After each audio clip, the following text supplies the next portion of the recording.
नमस्कार cooking test channel को आपण मन को बहुत बहुत स्वागत। आज मु आंबरे लस्सी बनैबी, चलंतु आरंभ करिबा। प्रथमे एठी मु गोटे ग्राइंडिंग जार नेइची, सेतिरे मु काटिकी रखिथिबा पाचिला आंब को देई दउची।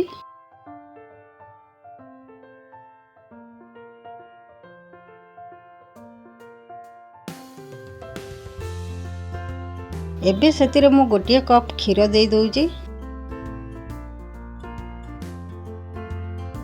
आउ एठी मु अल्प दही नउची,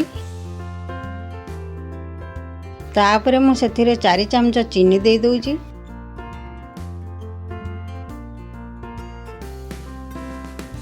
एबे सेथिरे किछि बरफ पकई ग्राइंड कर देबा।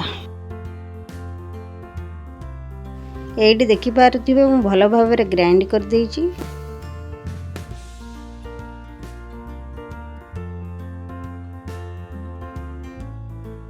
एबे मु यहाँ पर काजू किशमिश चेरी दे दूची।